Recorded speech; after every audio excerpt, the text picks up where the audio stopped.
Halo guys, apa kabar? Kembali lagi bersama Ari Movie. Pada kesempatan kali ini saya akan menceritakan alur cerita film Chef tahun 2012. Menceritakan kehidupan malang seorang pria mantan pasukan khusus, yang keluarganya dibunuh oleh mafia kejam. Hingga akhirnya ia pun bangkit dari keterpurukan untuk membalas dendam. Bagaimana keseruannya? Langsung saja ke alur ceritanya. Di awal film kita diperkenalkan dengan seorang bocah perempuan Cina yang bernama Mei. Pada saat itu Mei sedang berjalan dan diculik oleh komplotan mafia Rusia. Dia adalah Emily Dokeski, yang merupakan pemimpin di kelompok tersebut. Kang Emil menyodorkan sebuah kertas kepada Mei. Kang Emil meminta Mei untuk menuliskan sebuah nomor rahasia di kertas tersebut. Entah nomor apa yang diinginkan oleh Kang Emil, yang jelas bukan nomor togel. Dan terungkaplah fakta jika Mei adalah bocah yang sangat cerdas di bidang pelajaran apapun. Bahkan guru matematikanya juga dibuat malu oleh kecerdasan Mei. Akibat kepintarannya yang di atas rata-rata manusia normal, membuat Mei akan dipindahkan ke sekolah khusus manusia cerdas. Namun di tengah perjalanan pulang ia pun diculik. Scene berpindah ke seorang petarung bebas MMA. Dia adalah Luke Wright. Kita sebut saja namanya John. Di sini John sedang berhadapan dengan seorang petarung lainnya. Namun tidak selang beberapa lama pertandingan tersebut berakhir, karena John berhasil mengalahkannya hingga membuatnya koma. Di rumah sakit terlihat seorang ibu petarung tersebut sangat sedih dan marah kepada John yang telah membuat anaknya koma. Dengan rasa amarah John mendatangi dan menghajar promotor tinju yang memberikannya lawan yang tidak sepadan, sehingga membuat sang lawan menjadi koma. Namun di sini si promotor yang bernama Ujang berbalik menyalahkan John. Ia berkata jika seharusnya John mengalah di ronde kedua. Karena di pertarungan mereka sebelumnya ada seorang mafia Rusia yang bernama Kang Emil yang bertaruh untuk kemenangan lawan John. Namun karena John berhasil memenangkan pertarungan itu lantas membuat Kang Emil menjadi kalah taruhan sebesar $1 juta. Akibatnya membuat Kang Emil sangat marah, dan bisa dipastikan jika keselamatan John beserta keluarganya dalam bahaya. Kembali lagi ke Mei yang saat ini dibawa dan diserahkan kepada mafia Cina. Dia adalah Coco, yang merupakan bos di kelompok tersebut. Di sini Coco memaksa Mei untuk menunjukkan kecerdasannya menggunakan alat hitung. Setelah melihat kecerdasannya, Coco pun yakin jika Mei adalah orang yang tepat. Kembali lagi ke John yang saat ini telah kembali ke rumahnya. Di sana ia sangat terkejut mendapati semua keluarganya telah tewas dibunuh oleh mafia Rusia, yaitu komplotan Kang Emil. Di sini John tetap dibiarkan hidup oleh para anak buah Kang Emil. Namun John harus hidup menggelandang dan tidak boleh berbicara kepada siapapun. Apabila itu terjadi, maka mereka akan membunuh orang yang berbicara kepadanya itu. Bahkan apabila John masih berbicara dengan orang lagi, maka mereka tak akan segan-segan memburu dan membunuh John. Berpindah ke tangan kanannya Coco yang bernama Kuan. Kuan yang didampingi beberapa anak buahnya menemui polisi korup yang bernama Kapten Wolf. Kapten Wolf yang merupakan polisi korup dan banyak bekerja sama dengan para mafia pun dimintai tolong oleh Kuan, untuk dibuatkan dokumen dan paspor untuk Mei, agar mereka bisa memiliki dan membawa Mei ke luar negeri sesuka hati. Scene berpindah ke John yang saat ini hendak merantau ke kota lain untuk menghindari anak buah Kang Emil yang terus mengawasinya. Kembali lagi ke Mei, di mana Mei saat ini dijadikan akuntan cilik untuk menghitung keuntungan dan pemasukan dari setiap bisnis haram yang mereka jalani di sana. Di sini Kuan menyuruh Mei untuk menghitung pendapatan dan keuntungan beberapa bulan ini. Dengan kecerdasannya Mei dengan sangat mudah membeberkan rincian detailnya. Setelah membeberkan semuanya, terungkaplah fakta jika mereka tidak mendapatkan keuntungan sama sekali dari kasino. Mendengar hal itu dengan cepat Kuan mendatangi dan menyiksa bos kasino. Tidak itu saja, mereka juga dengan kejam membunuh bos kasino tersebut tanpa ampun. Kembali lagi ke John yang saat ini sedang terpuruk akibat ancaman dari Kang Emil. John yang dilarang berinteraksi dengan orang lain pun menjadi gelandangan. Bahkan untuk mendapatkan makan dan tempat tinggal yang layak, John harus ikut dengan para tunawisma. Ancaman Kang Emil sebelumnya pun dibuktikan dengan adanya seorang tunawisma yang kakinya terluka. John yang kasihan, lantas berinteraksi secara langsung untuk memberikan sepatunya kepada beliau. Dan keesokan paginya si tunawisma pun telah tewas dengan luka di leher akibat dibunuh oleh anak buah Kang Emil yang mengawasi John. Setelah itu John pergi ke Indomaret untuk jajan. Namun ketika hendak membayar ia sangat terkejut mendapati jika uangnya telah hilang. Setelah diingat-ingat, barulah John menyadari jika ia telah kecopetan. Bukannya kesal ataupun marah, John malah tertawa dengan nasib apes yang dialaminya itu. Para polisi yang melihat kelakuan John itu pun langsung membawanya ke suatu tempat. Ternyata di sini para polisi itu mengenali John dan membawa John ke sebuah gedung tua. Bersama rekan-rekannya yang lain ia menghajar John tanpa sebab. Dan faktanya ternyata para polisi itu mantan rekannya John sewaktu John masih menjadi polisi. Ternyata dulu John sempat menjadi polisi yang sangat jujur. Namun pada suatu waktu ia memutuskan untuk resign setelah melaporkan para rekannya yang korup. Akibatnya membuat mereka semua dendam terhadap John sampai saat ini. Dan setelah dihajar habis-habisan, John langsung pergi meninggalkan mereka tanpa membalas. Scene berpindah ke Coco yang didampingi anak buahnya menemui Mei. Saat itu Coco memberikan sebuah kertas yang berisikan angka kode yang rumit. Setelah melihat itu dalam sekejap, dengan tidak terduga Mei bisa menghafalkannya tanpa lupa satu angka pun. Setelah itu Coco langsung membakar kertas angka tersebut untuk mengamankannya dari mafia lainnya. Dari sini bisa kita simpulkan jika angka tersebut adalah suatu kode yang sangat berharga. Setelah itu Mei dibawa oleh Coco untuk diberikan kode lainnya. Namun di tengah perjalanan tiba-tiba mereka dicegat dan diserang oleh mafia Rusia yang diketuai oleh Kang Emil. Di tengah pertempuran yang sangat sengit, Kuan mencoba membunuh Mei untuk melindungi kode rahasia sebelumnya. Namun sayang ia gagal. Dan Mei pun dibawa kabur oleh kelompok Kang Emil. Setelah itu Mei dipertemukan dengan Kang Emil, yang mana disinilah awal mula scene sebelumnya dibuka. Coco yang kehilangan Mei pun sangat marah. Di sini ia menyuruh Kuan untuk menelpon Kapten Wolf untuk meminta bantuan merebut kembali Mei dari Kang Emil, dengan iming-iming bayaran yang sangat banyak.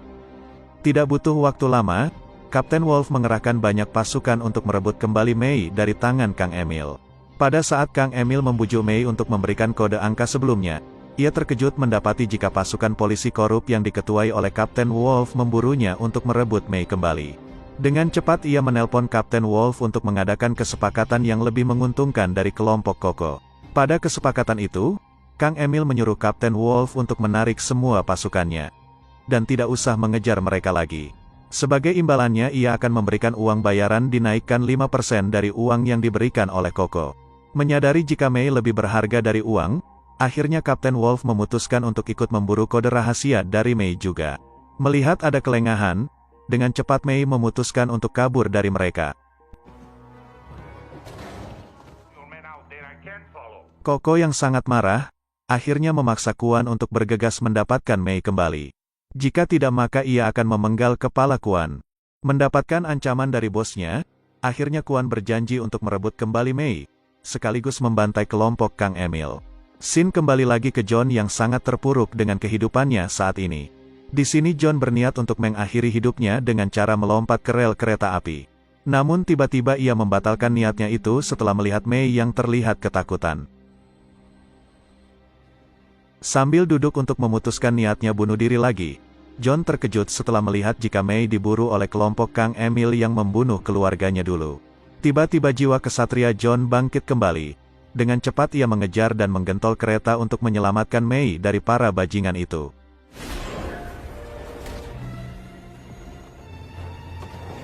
Layaknya Spider-Man, John secara perlahan merayap dan berhasil memasuki kereta. Di dalam sana ia langsung menghabisi para mafia itu tanpa ampun. Walaupun sudah lama tidak baku hantam, John masih sangat hebat dalam bertarung. Dengan mode barbar John menghajar lalu membunuh mereka semua. Sebagai balasan untuk mereka yang telah membunuh keluarganya. Mei yang sudah trauma nampak ketakutan dan bergegas kabur. Di tengah perjalanan tiba-tiba Mei bertemu dengan para polisi korup mantan rekan John. Sekaligus orang yang mengeroyok John sebelumnya. Di sana mereka hendak membawa Mei untuk diserahkan kepada Kapten Wolf. Namun tiba-tiba,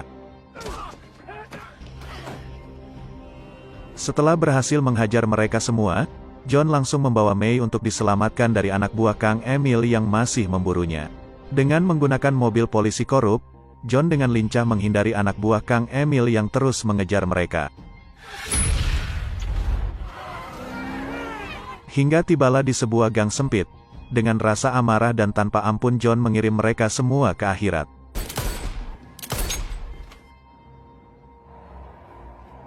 Dengan menggunakan uang yang didapatkannya dari anak buah Kang Emil, John membawa Mei bersembunyi di sebuah hotel. Di sini Mei mengungkapkan rasa terima kasih yang mendalam kepada John yang telah menyelamatkannya. John pun menanyakan mengapa Mei diburu oleh mereka. Mei pun mengatakan jika mereka menginginkan kode rahasia yang ia ketahui. Setelah mendengar kode yang dibeberkan oleh Mei, John pun mengatakan jika kode tersebut adalah kode brankas yang isinya sangatlah berharga. Kembali lagi ke para anak buah Koko yang ternyata telah mengetahui keberadaan Mei di sebuah hotel. Ternyata sebelumnya mereka telah meletakkan alat pelacak di baju Mei. Dengan cepat mereka menuju ke lokasi untuk menangkap Mei kembali. Setibanya di hotel, mereka langsung menodong dan memaksa petugas hotel untuk menunjukkan di kamar berapa John dan Mei menginap. Namun di sini para petugas hotel melawan, hingga terjadilah baku tembak.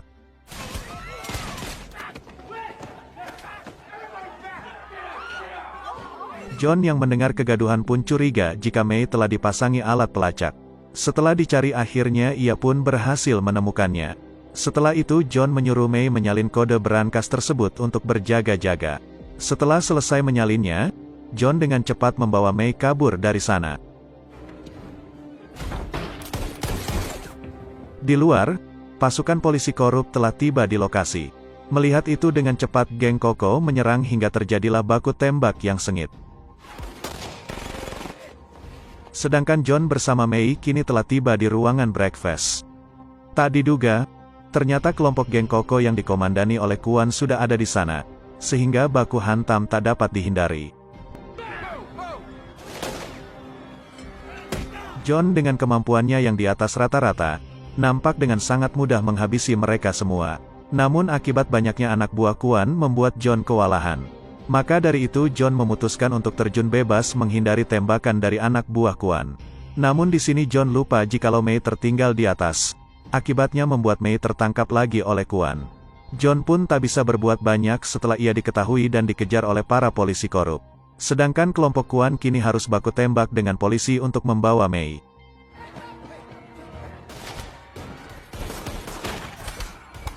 Setelah John berhasil lolos, dengan cepat ia memasuki taksi untuk melanjutkan pelarian. Dengan menggunakan ponsel anak buah Kang Emil yang ia ambil sebelumnya, John menelpon anaknya Kang Emil yang bernama Pesilo. Dengan menyamar sebagai teman anak Kang Emil, John mengatakan jika ia ingin bertemu dengan Pesilo. Karena ia mengetahui kode rahasia brankas yang mereka cari. Mendengar hal itu lantas membuat Pesilo senang dan memberitahukan posisinya saat ini berada. Scene berpindah ke Kapten Wolf yang bertemu dengan wali kota yang bernama Denny. Dari perbincangan mereka terungkaplah fakta jika mereka dulu pernah bekerja sama dengan John di kepolisian untuk memberantas kejahatan. Wali kota Denny yang mendengar jika John yang telah hilang selama 7 tahun akhirnya kembali pun sangat khawatir. Dan ia menyuruh Kapten Wolf untuk mengurus semuanya. Sedangkan Kuan yang telah berhasil membawa Mei pun dipertemukan kembali dengan Koko. Koko menanyakan apakah Mei telah membocorkan kode rahasia itu. Namun dengan ketakutan Mei berkata jika ia belum membocorkan dengan siapapun. Setelah cukup lama di perjalanan akhirnya John telah tiba di kediaman Pesilo. Untuk terlihat meyakinkan, John menyewa seorang wanita PSK agar tidak dicurigai. Setelah berhasil masuk tanpa diketahui, tanpa babi bu John langsung membantai mereka satu persatu. Setelah berhasil mengalahkan semua anak buah Pesilo, John langsung menghajar dan menjadikan Pesilo sebagai sandera. Setelah itu John menelpon Kang Emil. Ia berkata jika Kang Emil harus memberitahukan apa isi dan di mana brankas itu. Jika tidak maka ia tak akan segan-segan membunuh Pesilo. Kang Emil yang sangat sayang anaknya pun langsung mengatakan jika isi brankas itu adalah uang sebesar 30 juta dolar, atau setara dengan 400 miliar lebih. Dan Kang Emil juga mengatakan jika lokasinya berada di 2 tempat yang berbeda. Yang mana satunya berada di kasino, dan satunya lagi berada di tempat tersembunyi. Mengingat jika ia sendiri tak mampu untuk melakukannya, John pun menghubungi Kapten Wolf dan mantan rekannya yang memukulinya sebelumnya. Di sana John mengajak mereka untuk bekerja sama mengambil uang 30 juta dolar itu untuk dibagi sama rata. Karena ia telah mengetahui posisi brankas dan kode rahasianya. Karena John mengetahui jika mantan rekannya itu sangatlah licik, dengan cepat John membakar kode yang telah disalin di kertas. John berkata jika ia telah menghafal kodenya. Dengan begitu maka secara otomatis mereka tak akan bisa mengkhianati John. Karena Johnlah satu-satunya orang yang mengetahui kode itu selain May. Setelah sepakat, akhirnya John bersama para polisi korup langsung menyerang kasino hingga terjadilah baku tembak. Dengan kemampuan yang mereka miliki di kepolisian, Kapten Wolf bersama bawahannya terlihat dengan sangat mudah membantai penjaga kasino satu persatu.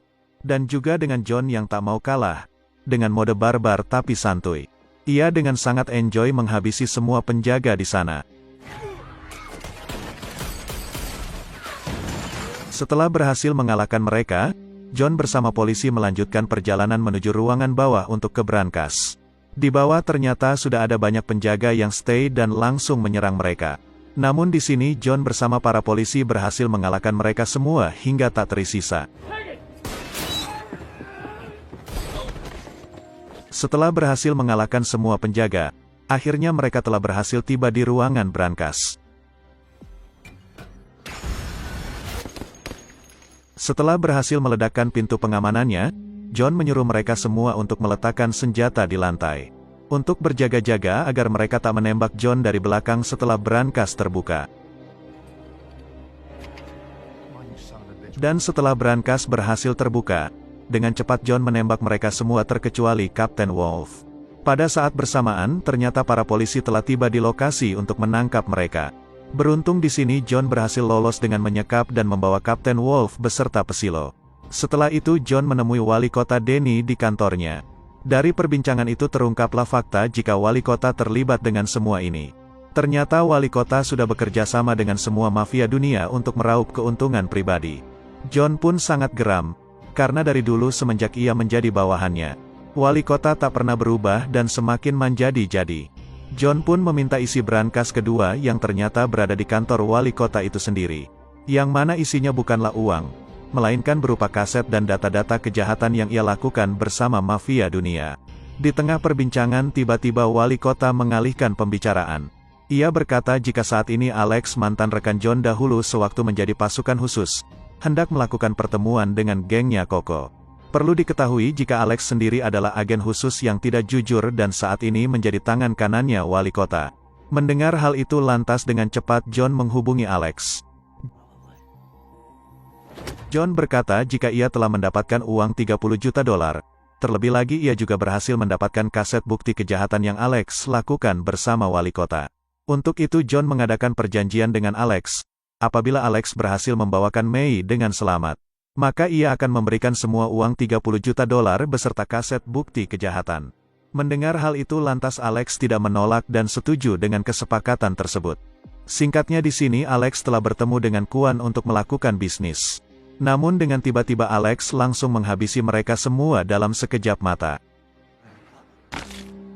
Dari sini kita bisa melihat jika skill bertarung Alex sangatlah tinggi, melebihi skill bertarung John. Setelah Alex berhasil merebut May, ia pun janjian untuk melakukan pertukaran dengan John di pinggiran Sungai Musi. Singkat cerita pagi pun tiba, terlihat jika di sini Alex akan melakukan kecurangan untuk membunuh May dan John menggunakan pistol. Namun John telah mengetahui kelicikan Alex itu. John mengatakan jika ia telah menyembunyikan uang 30 juta dolar tersebut. John menantang Alex untuk berduel dengan tangan kosong. Apabila Alex berhasil menang, maka ia akan memberikan uang tersebut. Menganggap dirinya paling hebat, akhirnya Alex menyetujuinya. Melihat itu dengan cepat May langsung mengambil senjata Alex lalu menembakkannya ke Alex. Di sini May mengungkapkan mengapa ia melakukan itu. Karena ia telah melihat kemampuan bertarung Alex sangat tinggi. Dan tidak mungkin John bisa mengalahkannya. Mendengar hal itu lantas membuat John hanya tersenyum dan mengakuinya. Setelah itu John melepaskan Kapten Wolf. Dan memberikannya uang 50.000 dolar untuk uang jajan. Kemudian John memberikan sisanya kepada Koko sebagai pemilik aslinya. Di dalamnya juga terdapat surat ancaman dari Mei kepada Koko. Apabila ia masih mengejar Mei, maka bisa dipastikan hidup Koko akan tamat. Mendapatkan ancaman dari bocil, lantas membuat Koko terhina. Dan ia pun memutuskan untuk merantau ke Indonesia membuka usaha pecel lele. Sedangkan John memutuskan untuk menjadi ayah angkat bagi Mei. Ia akan merawat dan menjaga Mei hingga besar. Dan film pun selesai. Oke guys, itulah alur cerita film Chef tahun 2012. Jika kalian suka video ini, jangan lupa untuk klik like dan subscribe channel ini. Terima kasih, salam pempek telok.